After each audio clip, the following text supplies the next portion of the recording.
Hello students. Triangle chapter में ही एक अगली थ्योरम है converse of basic proportionality theorem यानी कन्वर्स ऑफ बीपीटी। ये भी एक इम्पॉर्टेंट थ्योरम है। अगर आपको बीपीटी थ्योरम याद है तो उसी का ही कन्वर्स है। तो पहले ज़रा मैं एक बार आपको बता दूं कि बीपीटी क्या थी, जिससे कि आप उसका कन्वर्स आसानी से समझ पाएंगे। तो बीपीटी में हमने पढ़ा था कि एक ट्रायंगल है। उस ट्रायंगल में अगर कोई एक साइड के पैरेलल एक और लाइन हमने ड्रॉ की जो बाकी की दो साइडों को किसी पॉइंट पर कट करती है। मान लीजिए ट्रायंगल है एबीसी और उस एबीसी ट्रायंगल में बीसी के पैरेलल आपने एक लाइन ड्रॉ की जो कि एबी और एसी को डी और ई पर कट करती है। तो AD upon D B is equals to A E upon E C.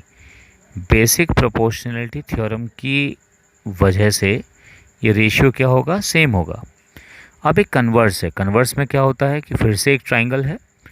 अब की बार ट्रायंगल में आपको ये कह रहा है कि एक लाइन है जो कि ट्रायंगल की दो साइडों को सेम रेशियो में कट करती है, यानी A D upon D B is equals to A E upon E C.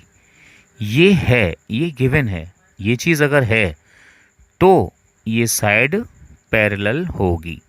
तो बिल्कुल कन्वर्स है। इस वाले केस में डी ई पैरेलल था बी सी के, ठीक है। ये चीज़ गिवन थी जिसकी वजह से ये होता था। अब ये चीज़ गिवन है, इसकी वजह से ये प्रूफ करना है। तो ये है converse of basic proportionality theorem. तो इसमें भी वही बात है, स्टेटमेंट और इसका प्रूफ दोनों ही हमें आने चाहिए। तो स्टेटमेंट देखते हैं, फिर इसके प्रूफ की तरफ चलेंगे। तो स्टेटमेंट एक बार देख लीजिए। If a line divides any two side of a triangle in the same ratio then the line is parallel to the third side. मतलब वही बात आ गई कि किसी एक ट्राइंगल की किसी एक साइड ने यानी डी ई ने दो साइडों को सेम रेशियो में कट किया है, यानी A D upon D B is equals to A E upon E C. अगर ऐसा है तो डी ई ये वाली साइड और बी सी ये दोनों आपस में पैरेलल होंगी। ये आपको प्रूफ करना है। तो अब की बार हमें गिवन क्या है और गिवन के बाद हमें प्रूफ क्या करना है ना। तो उल्टा हो गया यहाँ पर।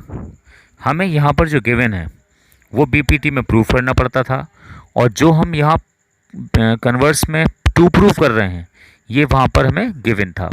तो in triangle A B C a line D E intersecting A B at D, यानी एक लाइन है डी ई जो ए बी सी को कट करती है डी पर, और ए सी को एंड ए सी एट ई। ए सी को कहाँ कट करती है, ई पर कट करती है।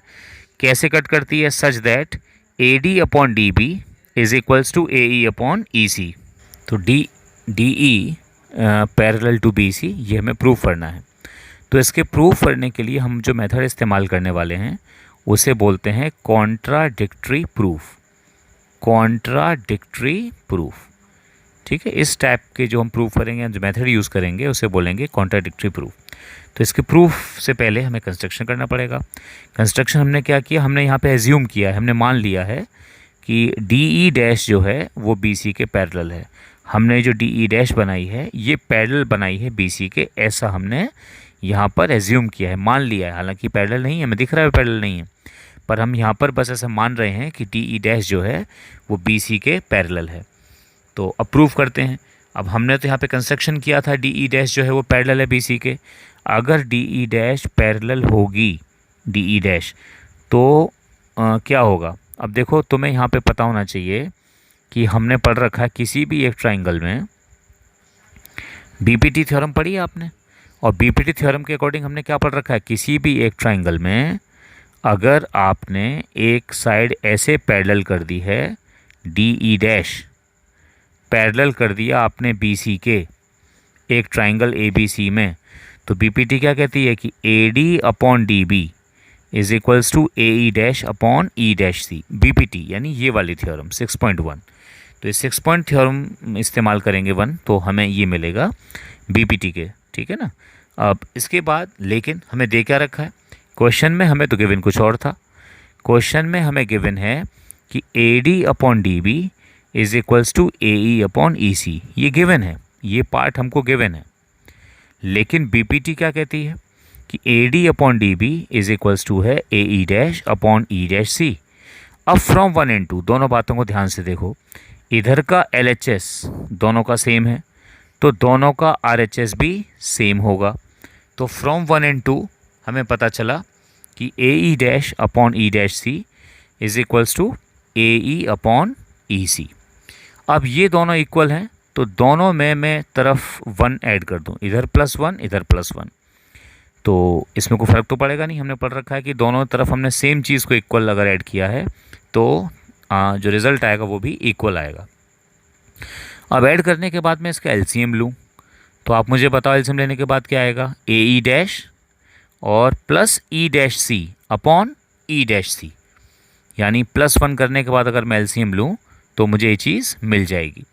अच्छा, अब इसमें मिला मुझे A E dash plus E dash C, तो ए ई डैश यहाँ तक और ई डैश सी यहाँ तक, ये मिलकर क्या हो जाएगा, ए सी। ऐसे ही ए ई और ई सी इन्हें जोड़ेंगे तो भी ए सी हो जाएगा, यानी ऊपर तो हो गया ए सी, ठीक है, ऊपर तो ये ए सी आ गया, इधर भी ए सी आ गया, दोनों ए सी आपस में कैंसिल हो गए, तो हमें क्या मिला, हमें मिला E C is equals to E dash C. अब आप मुझे देख के बताओ कि यहाँ से यहाँ तक तो है हमारा ई सी ये, और ई डैश सी है इतना बड़ा, तो ये दोनों इक्वल कब होंगे, ये इक्वल तब होंगे जब ई डैश और ई एक दूसरे के ऊपर ओवरलैप करेंगे, यानी कोइंसाइड करेंगे, ये तभी पॉसिबल है। तो it is only possible when E and E dash coincide, ठीक है। अब ये कोइंसाइड कर रहे हैं तो हमने स्टार्टिंग में ही कंस्ट्रक्शन में एक बात की लिखी थी कि डी ई डैश जो है वो बी सी के पैरेलल है, पर ई डैश और ई दोनों क्या कर रहे हैं, कोइंसाइड कर रहे हैं।